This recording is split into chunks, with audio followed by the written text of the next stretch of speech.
astronauts are set to return to Earth after living in space for more than 9 months. NASA astronauts Butch, Wilmore, and Suni Williams originally set off for space in June on a week-long mission. 2 veteran astronauts, an 8-day test flight. They ended up stranded in orbit for 286 days, and the spacecraft that left them up there cost Boeing $2 billion of its own money. This is the story of the most expensive failure in modern spaceflight. Okay, so let's be clear about what actually happened here, because the headlines have been mixing a few things up. Boeing's Starliner capsule didn't just have a bad day, it collapsed. Meanwhile, its rival, SpaceX, has gone from scrappy underdog to total domination of American human spaceflight. Today, we're breaking down exactly how Boeing burned through $2 billion, what really replaced Starliner, and how SpaceX's monster new rocket fits into all of it. Here's the part that makes this so brutal for Boeing. Back in 2014, NASA handed out 2 contracts to build a crew taxi to the International Space Station. Boeing, the trusted legacy giant, got $4.2 billion. SpaceX, the risky upstart, got just $2.6 billion. Boeing got about 60% more money for the exact same job. And here's the kicker. These were fixed-price contracts. That means if you blow your budget, you eat the cost yourself, not the taxpayer, you. And Boeing blew the budget spectacularly. Let's go through the wreckage.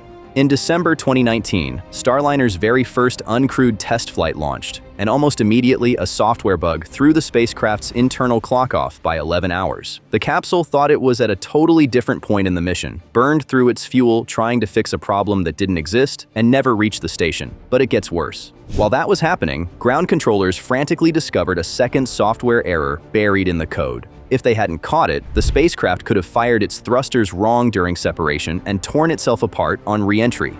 A $4 billion spacecraft was just a few lines of bad code away from total destruction. So Boeing rewrote the software and tried again in 2021. That launch got scrubbed hours before liftoff because 13 valves in the propulsion system were stuck shut. The cause? The toxic propellant had reacted with humid Florida air to form corrosive acid that basically glued the valves closed. They had to roll the whole thing back to the factory. When it finally flew in 2022, it did dock with the station, but several thrusters failed along the way. More red flags. And here's where it becomes a real crisis. Despite all those warning signs, NASA and Boeing put humans on the next one. On June 5, 2024, the crew flight test launched with 2 veteran NASA astronauts and former Navy test pilots, Butch Wilmore and Suni Williams. As Starliner approached the station, helium started leaking out of the propulsion system, and 5 thrusters failed. 5. The astronauts had to take manual control just to dock safely. Later testing on the ground found the smoking gun. Tiny Teflon seals inside the thrusters were swelling up under the intense heat, choking off the flow of propellant. The Flaw was hiding inside the thruster enclosures that engineers nicknamed the dog houses. NASA looked at the data and decided the propulsion system was simply too unpredictable to risk bringing the crew home in it. So they made an unprecedented call. On September 6, 2024, Starliner undocked and flew back to Earth completely empty, landing in the New Mexico desert without its crew, which left Butch and Suni stuck. They'd packed for about 8 days. They ended up staying 286. That's 9 months. Imagine packing for a long weekend and not getting home until the following spring. They got folded into the station's regular crew and had to wait for a rescue. And here's the twist of the knife. The rescue came from Boeing's arch-rival. A SpaceX Crew Dragon launched with 2 empty seats specifically for them, and on March 18, 2025, they finally splashed down off the coast of Florida. Now, the fallout. In February 2026, NASA dropped a blistering 311-page investigation report, and it classified the thruster failure as a Type A Mishap. That's NASA's most severe category, the same tier reserved for the Challenger and Columbia disasters and the Apollo 1 fire. Control was eventually regained, so catastrophe was avoided, but the margin was razor thin. And the report didn't just blame hardware. NASA's new administrator, Jared Isaacman, a businessman and astronaut himself, went after the culture. He said the agency's hands-off approach had left it without the deep technical knowledge to properly check Boeing's work. In his words, programmatic advocacy exceeded reasonable bounds and placed the mission, the crew, and America's space program at risk. Translation: NASA wanted Boeing to succeed so badly as a counterweight to SpaceX that everyone talked themselves past the warning signs. It was groupthink, the exact same blind spot that doomed past shuttle missions. There's a principle in aerospace called dissimilar redundancy, the idea that you keep two completely different spacecraft flying, so if one has a fatal flaw, you're not grounded. NASA wanted Boeing alive so badly to preserve that backup that it tolerated the risk for too long. So let's talk about that $2 billion, because that's the number in the headline. Remember, fixed price means Boeing pays for its own mistakes. So with every delay, every scrub, every redesign, Boeing had to take what accountants call a reach-forward loss, basically writing down the future cost of finishing a program that's bleeding money. Add it all up across 5 years, software fixes, parachute redesigns, ripping flammable tape out of the capsule, the thruster fiasco, and by the end of 2024, the total hit $1.94 billion.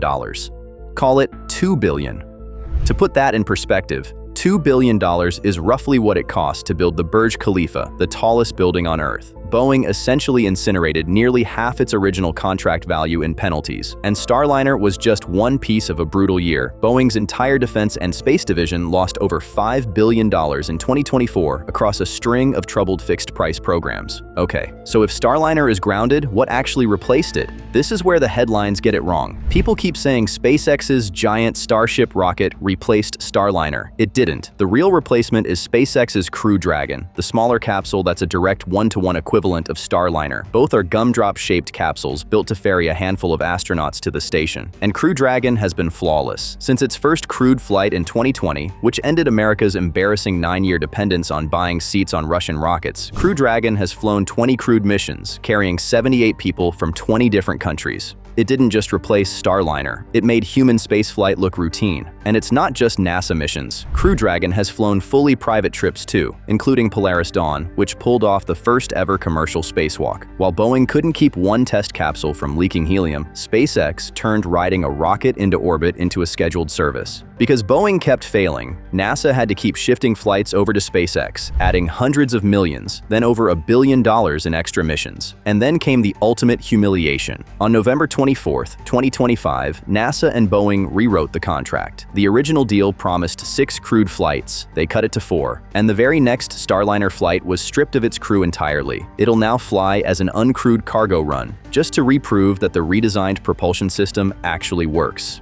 Boeing got demoted back to flight testing, while Crew Dragon remains NASA's only ride to the station. So where does the mighty Starship fit in? It's not a crew taxi, it's something else entirely. While Crew Dragon is the reliable orbital taxi, Starship is the interplanetary freight train, a fully reusable monster built for the Moon, for Mars, and for launching satellites by the hundred. And on May 22, 2026, SpaceX flew Starship Flight 12, the debut of its brand new version 3 design. The numbers are staggering. This thing stands 408 feet tall. That's 124 meters, taller than a 35-story skyscraper, and it dwarfs the Saturn V that took us to the Moon. It can haul over 100 metric tons to orbit, and Flight 12 was the maiden flight of the new Raptor 3 engine, which burns liquid methane and oxygen and produces 280 tons of thrust each, at a chamber pressure so extreme it pushes metal to its limits. A single one of these engines puts out roughly the takeoff thrust of nearly 7 jumbo jets, and the booster uses 33 of them at once. So how did Flight 12 go?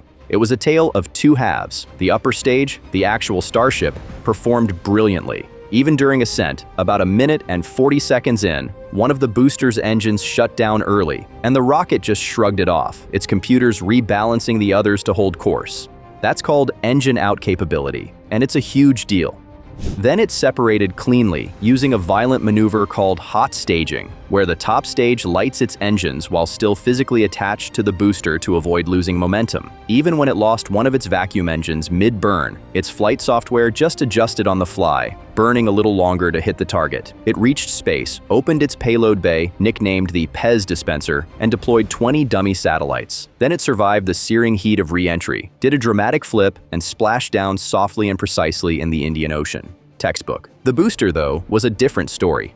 After separating, the giant Super Heavy booster tried to flip around and burn its engines to fly back home.